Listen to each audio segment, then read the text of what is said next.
Assalamualaikum warahmatullahi wabarakatuh. Perkenalkan, nama saya Emangga Fri Andika. Saya dari kelompok 1. Pada kesempatan kali ini saya akan membawakan pembahasan tentang psikologi klinis dari terapan mikro ke makro.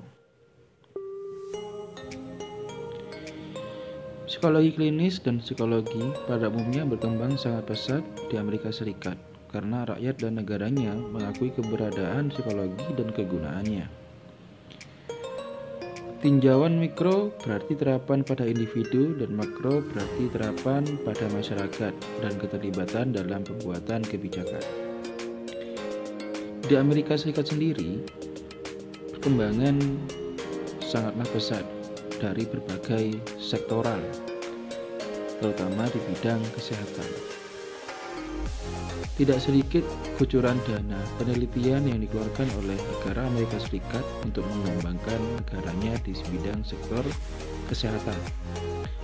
Karena kesehatan dipandang sangatlah penting demi kemajuan negara tersebut. Terapan psikologi klinis terkini adalah psikologi kesehatan klinis dan kedokteran perilaku.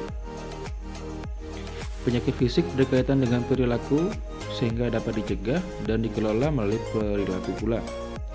Semisal kegemukan, diabetes, jantung, HIV atau AIDS. Kegemukan merupakan suatu penyakit obesitas yang dilakukan oleh individu itu sendiri, mulai dari kurangnya menjaga kesehatan, kurangnya menjaga pola makan, dan yang pasti aktivitas yang sangatlah sedikit. Setelah kegemukan ada diabetes, ada jantung, HIV. Kegemukan, diabetes dan jantung merupakan suatu penyakit yang memiliki hubungan atau saling berkesinambungan. Kegemukan dapat menyebabkan seseorang mengalami diabetes. Diabetes tidak sebatas penyakit turunan, melainkan penyakit yang kita buat sendiri. Jantung adalah efek samping daripada kegemukan. Memang tidak semua orang gemuk saja yang terkena jantung, tetapi orang yang kurus-kurus pun juga bisa saja terkena jantung, karena penyebabnya pun juga beragam. Akan tetapi yang saya jelaskan di sini adalah saling berkesinambungan. Jadi kita melihat dari sudut pandang yang berbeda. HIV/AIDS itu merupakan penyakit kelamin di mana orang tersebut suka bergonta-ganti pasangan tanpa menggunakan pengaman. Seperti itu. Jadi penyakit-penyakit yang dilakukan secara fisik itu pun juga bisa dicegah atau diminimalisir dengan perilaku pula, seperti itu. Psikologi kesehatan klinis dan kedokteran perilaku. Kemajuan penelitian dan teknologi dalam bidang kedokteran memberikan peluang penelitian perilaku dengan paradigma baru, yaitu psikologi kesehatan klinis dan kedokteran perilaku sifat mikro maupun makro. Sebagai contoh, biblioterapi rasional untuk menurunkan perilaku merokok. Yang kedua, pendekatan kedokteran perilaku dalam layanan kesehatan masyarakat untuk pengelolaan diabetes. Perlu memperhatikan faktor biaya, keberagaman, sosiodemografi, dan karakteristik pendekatan kesehatan klinis dan kedokteran perilaku. Faktor yang paling krusial di sini adalah faktor biaya. Kenapa? Karena biaya untuk bidang kesehatan sangatlah tinggi. Walaupun sejatinya dari pusat kesehatan sendiri sudah memberikan batasan atau maksimum biaya yang boleh ditarik kepada pasien. Akan tetapi kenyataan di lapangannya tidaklah demikian. Banyak yang menyisipkan biaya-biaya lain-lain, sehingga itu sangatlah memberatkan. Di Indonesia, penelitian seperti ini masih sangat terbatas, entah dari jumlah penelitian, responden, dan masalah biaya. Ya, Di Indonesia, kepercayaan orang-orang Indonesia pun kepada dunia kesehatan tuh sangatlah minim karena mereka sudah terlalu sering tertipu oleh mereka. Memang tidak semua orang Indonesia adalah orang-orang yang berpendidikan, bukan berarti mereka semena-mena kepada mereka. Hal itu pula lah yang menghambat Indonesia berkembang dari berbagai sektoral. Terlebih banyaknya orang-orang berpendidikan di luar sana yang memotong semua anggaran-anggaran yang seharusnya menjadi tidak seharusnya, yang biasa kita sebut para koruptor, seperti itu.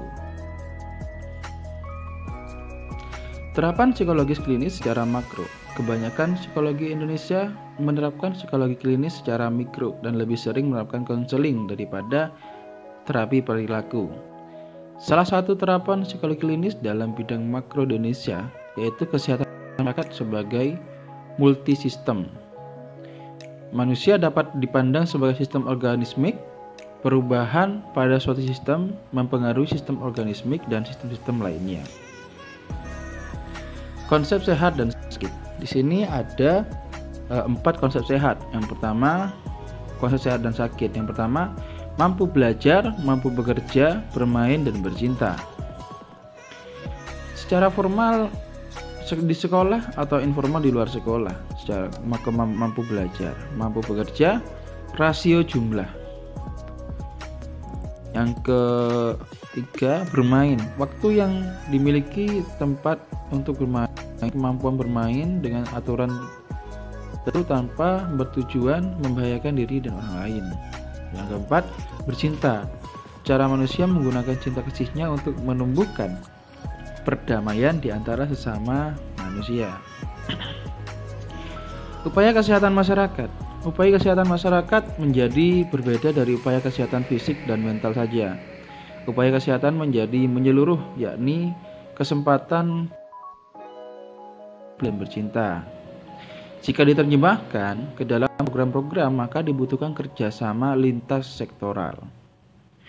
Pada sistem yang makro, psikologis klinis perlu berorientasi pada kebijakan layanan kesehatan masyarakat dengan mengembangkan kelompok penekan kebijakan tingkat daerah, kemitraan dan koordinasi kelompok penekan dan Departemen Kesehatan, pemberdayaan gerakan komunitas PKK dan Posyandu.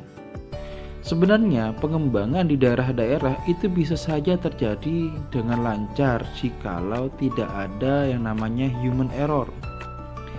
Human error sendiri adalah oknum-oknum yang tidak bertanggung jawab yang sengaja memanipulasi segalanya demi keuntungan pribadi. Oleh sebab itu perlu diadakannya yang namanya QC atau quality control kepada setiap pos-pos yang ada di daerah-daerah tersebut terkait penyelenggaraan kesehatan. Kerjasama untuk terapan makro. Psikolog klinis diharapkan dapat membina jaringan kerja dengan ilmuwan dan sektor lain. Keempat indikator kesehatan masyarakat dapat dipromosikan melalui puskesmas yang dimediasi ilmuwan dengan anggota masyarakat sekitar. Sekian presentasi dari saya, kurang lebihnya mohon maaf. Jika teman-teman ada rekomendasi tentang materi seputar psikologi, bisa tinggalkan komen di kolom komentar. Jika kalian menyukai tinggal like, tidak menyukai tinggal dislike. Mohon kritik dan sarannya atas keterbatasan presentasi yang saya bawakan pada kesempatan kali ini. Kurang lebihnya saya mohon maaf. Jangan lupa di subscribe. Wassalamualaikum warahmatullahi wabarakatuh.